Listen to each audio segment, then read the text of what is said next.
Hey there, everybody. It's your old pal Michael. Let me get that wave in there. There we go.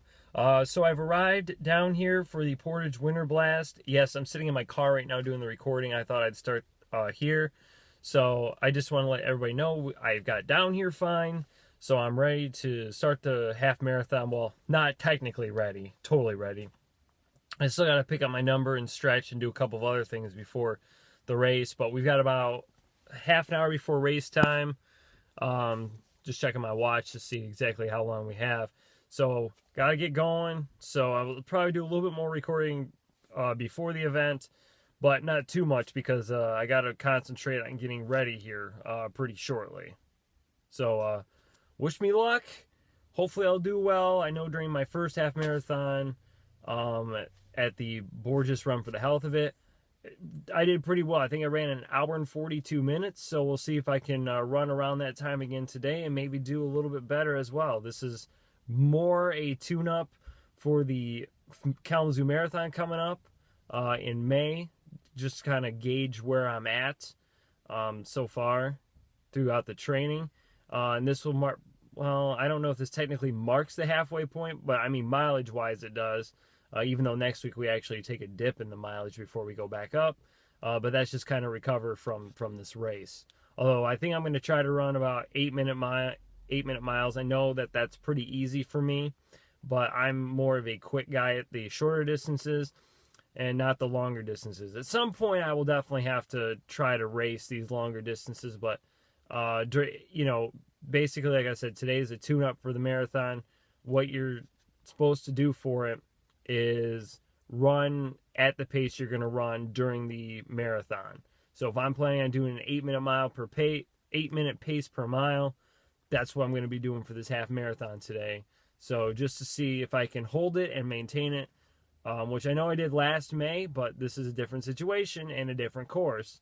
So we'll see. And hopefully most of the course is plowed, so we won't have to run into any of that snow. Although it should be melting actually today while we are running, which will be nice. All right, we're inside Portage Central High School here. Don't know if you can really hear me that well. Let's turn around, show you everything that's here. Come on, go! This is the Winter Blast, like I said. This is my number. 286. Can't steal my number now because by the time you see this, I ran the race. And my shirt as well. I'll do a little bit of an unveiling for that later. But I got to get ready for race time now. I've seen already a lot of people that I've recognized. Going to go around and talk to them a little bit more and just get fully ready so I can get to the race on time. Talk to you afterwards. Wow, I'll tell you what a race that was. Doing the recap from my car just because it was noisy inside. Didn't know if you'd be able to hear me or not. Thought about doing it outside, but it's getting pretty windy, so I figured the wind probably would diminish your ability to hear me because it would interfere with the microphone. So we're going to do this from inside my car. So holy crap, what a race. First off, once I got my stuff and once we're heading toward the starting line, I'm looking for a certain pace group to run with. I last year with the Portage Half Marathon ran with the 145 pace group and ran an hour and 42 minutes overall. Well, they didn't have an hour and 45-minute pace group. They went by 10-minute increments. So I ran with the hour and 40-minute pace group. I'm thinking, well, and it's a 5-minute difference, and a half marathon, 5 minutes isn't that big of a deal. It's just a little bit faster per mile. But I'm thinking to myself, okay, can we hold this? I can be able to stay with them the entire time.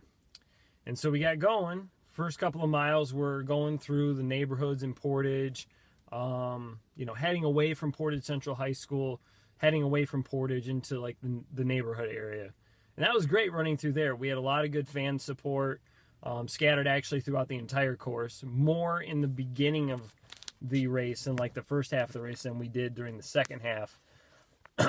But we had water stops every 2 miles as well.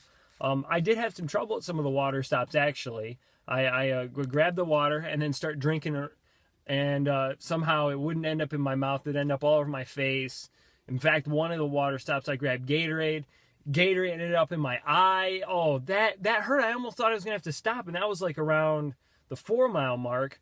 Once we had come back out of the neighborhoods, we were coming back toward Portage Central High School. And then we hit some of the trails in the woods. We were running through there, running down back now toward Portage Central High School again once we got off the trails. And once we got back here, we're at like the 5-mile mark. And I'm starting to get hot. The wind is at our back for most of this race, by the way, too, which was good. Because it actually today is supposed to be pretty windy, like 25-mile-an-hour winds. It's going to be like 55 degrees, which is great. We're supposed to get rain in the afternoon, so we didn't have any rain. We had nice sunshine, blue skies. We had, let's see, like I said, a little wind, not too bad. Starting to pick up now. But yeah, rain held off. It was a great morning for a run. I thankfully wore shorts. I thought about wearing Under Armour, but I didn't. But I did wear Under Armour from the top. That probably wasn't the greatest idea.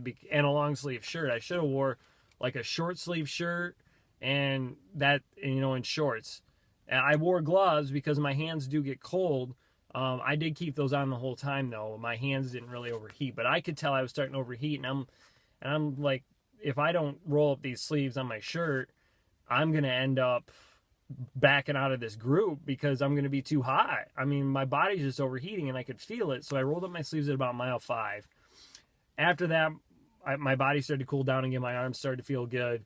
So I was like, okay, we can do this. We're with the group. No big deal. Once we get past Portage Central High School again, because we could see the finish. We're only like 5 miles into the race. Then we hit the Bicentennial Trail, running through Celery Flats a little bit. We had a little bit of a downhill section, and then we ended up turning onto Garden Lane. And once we turned off Garden Lane, we were on Romance.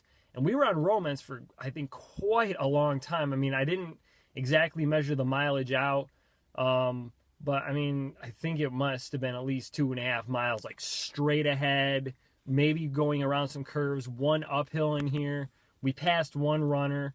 Most of our group stuck together, so that was great. I mean, because I remember with the Portage half marathon group, it was like me and the 2 pacers, and that was it once we got to like mile like 9.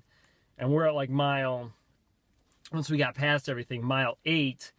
And I'm thinking, and we still got most of the group with us, which was great.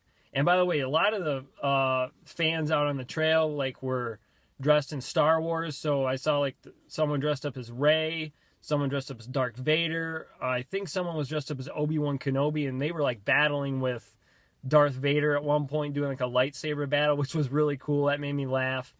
But once we got off of Romance, we then hit the trail system again, the Celery Flats Trail, the back end of it. We basically ended up going all the way down to like Loy Norks High School, hit the trail there, came back, and then it was like once we got to a certain point, it was like we were running like the Peacock Strut route, which was cool because then I could remember where we were. This is the time when now we're going into the wind. So at this point, we had just hit like mile 9 by the time we were hitting the trail. So we had 4 miles to go, all into the wind. It was starting to beat on me a little bit because running into the wind, I mean, it just bothers me. I mean, not just the fact that it slows you down, but you know, you're just taking in all this extra air too, and it's just really getting in your lungs and making you like breathe harder and work harder, it seems. And at this time too, my legs are really sore. My feet are like really sore as well. I could like really feel my feet. I mean, I already had one black and blue toe on my left foot. That didn't bother me. Basically the callus on there, you know, or not the callus, the cuticle. That's what I'm going for. The cuticle has already basically died. I've lost feeling in that, so that's not that big of a deal. New one just has to grow back. My feet are like hurting, and I'm like running in a good stride too. I'm like hitting my mid stride, but my feet are just so painful. Not like when I ran the half marathon for Portage where my feet were fine. I don't know. It might be because of the fact the farthest I've gone so far is 11 miles, and maybe my feet were just starting to feel it. Thank goodness this next week we have a light week of like training, so we can kind of then boost it up after that. But, you know, that just kind of makes me think with the marathon, you know, is 120 miler going to like do it for me? You know, how am I going to last those last 6 miles? That could be the point where I guess you hit the wall, but I mean, we'll see what happens. Anyways, back to the race. We're going through the trail system. We didn't really see any other runners in front of us at this point, and some of our pace group is starting to break off. Some of them were falling a little bit behind. Some of us were actually getting ahead of the pace group. I maintained my pace with them just because of the fact that my legs were feeling tired, and I didn't want to really start to break away and then have to stop and walk. And actually, a really cool thing was one of the pace leaders that I ran with at Portage actually was running with our group today. He's recovering from an injury, so it was good to, you know, run with another guy that, you know, knows how to run the pace. And I was running with some of my Kalamazoo runners buddies too, and beyond trainers, Chris and Mark and Peggy. So they were all doing great as well. In fact, I think both Peggy and Mark won their one overall for like masters, which was really great to see. So anyways, continuing again as I get off on tangent. So once we get through the trail system, we go under this little bridge, come up out of it, and then we go over this other little bridge like a half mile later, and basically we run right through the finish line where we do for the peacock strut. I'm thinking to myself, yeah, if only we could have finished there. So at this point, once we get past there was a water stop too at mile 11, which everyone was like dressed in beach clothes and stuff like that. I stopped, grabbed a drink of water, and this time I like walked and drank it because I didn't want to just throw it like on my face like I've been basically doing. And I was thinking, oh, I got to catch up with the pace group again. So I did that.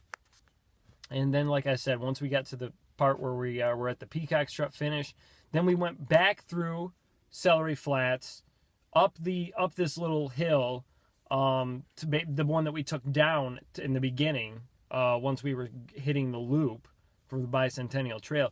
And at this point, my legs are dead. They are dead with a mile to go. And I was literally thinking to myself, can I even finish this race? There's 1 mile left. Can I finish it? But I just told myself, keep going, keep pushing, don't stop. That's what was going through my mind. Because, I mean, this hill was nothing. I mean, it's like a little incline, but because of the fact we've been running 12 miles at that point, I was really feeling it on my legs. You know, and I thought the pace group was just going to break away from me, but they didn't. I stuck with them. I hung with them. We came out of the trail, out of the woods there. We could start to hear the finish line. We had to run straight across the street to get to Portage Central High School, make a right-hand turn in their parking lot, and another left-hand turn to go to the finish line. And our pace leaders, one of them is named Scott. I didn't catch the other guy's name, but I'd like to thank both of them for pacing us. I mean, without them, I'm afraid I would have probably went out way too fast for this today. But, you know, I did run a little faster than what I actually was looking forward to. But, you know, I ended up getting a PR. So anyways, got to like where we could now see the finish when we turned right into the parking lot. And the pace guys are like, nobody finishes with the Pacers. And so when they said that, I just took off as best I could. I mean, it wasn't a big sprint, but I just took off, let my arms hang to the side, got to the finish line. Saw my old buddy Jim McKinney, who was doing the announcing of the race. It was great to see him again. You know, I really do miss working with Jim. So, I mean, it was really good to see him again. Gave him a wave, crossed the line, and I ended up getting a time, a PR, like I said, by about 4 minutes. 1 hour, 38 minutes, 27 seconds. So those guys did a really good job pacing us. We were a little bit ahead of 140, but that's fine because at the end, like I said, I broke off there. And got this nice shiny medal to go along with it. Portage, Winter Blast, Half Marathon, all finishers get those medals. So that's really great to receive one of those. Once we got done, my gosh, my legs were like exhausted. I'm surprised I was even able to walk inside. I thought like someone was going to have to carry me. But, you know, I stayed, because if I sat down, I wasn't getting back up. So I stayed on my feet, went inside, and I got a massage on my legs. free massage. I got her actually right here. It was put on by the Kalamazoo Athletic Wellness. So thank you to them for helping me massage my legs because they desperately needed it. After that, I ended up getting a few goodies. I got like a couple of drinks, I got a grape drink. I got some chocolate milk, which was great. I got a couple of chewy bars. Let's see, did I get anything else in here? Oh, I got some sun chips as well. And like I said I would unveil the shirt for you, so I'm going to do that. I'm going to have to put the camera down for just a second here.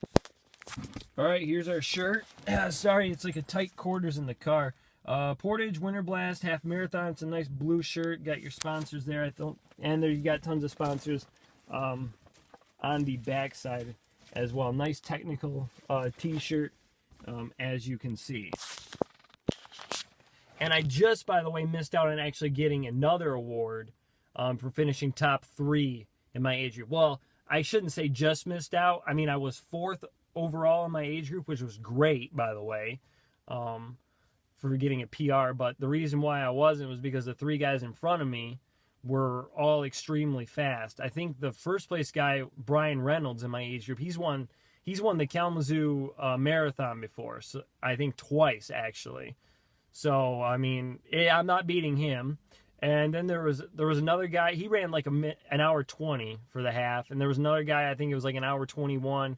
And then another guy was an hour and 26. So I was 4th, but I wasn't really close to getting that other award. But you know what? I'll take this award. Finisher's medal. Awesome. Second half marathon completed. Basically using it as a training run for the Kalamazoo Marathon. And actually running this 1:38 makes me think maybe I could run a little bit faster than a 3.5 hour marathon. Like I said, my goal is to really finish it, but maybe I could run a little bit faster. I mean, we'll have to see. Like an hour 40 is like 3:20, so I think like an hour and 38 is like a 3:16, if I'm not mistaken. So who knows? Maybe I can do it. We'll have to see. I mean, I just kind of wonder because with my legs being extremely tired halfway through, getting 13 miles in and my legs were extremely tired, I'm just kind of wondering, what would the other 13 miles be like? I know I wouldn't be able to do it now, but with more training, I'll be able to. So that'll do it for this edition of the Portage Winter Blast recap, also / Kalamazoo Marathon Training Day. I believe we're on number 29 now. I know I said I was going to run yesterday and Saturday, but typically I don't run before a race day, so I decided to keep that tradition going. It's just so you get rested up a little bit more and hydrated, and you don't use extra energy. That's just the way it's been for me. So thank you for watching, and thank you for subscribing. And if you haven't subscribed to my channel for more content. Follow me on Twitter and Instagram. Links are in the description below. We have a light week of training coming up. We're going to be running Monday, Wednesday, Thursday, Friday, and then Saturday. Saturday will be the long run of the week, 10 miles. Otherwise, I don't think there's any. I think there's a 5-mile run, a 4-mile run, and 2 3-mile runs. So like I said, a light week just to kind of, work the legs out, get back into it, because the week after, then we really bump it up. 14 miles that Saturday after, and that'll be like the longest run I've ever done. So until next time, this is Michael Outen. Over and out.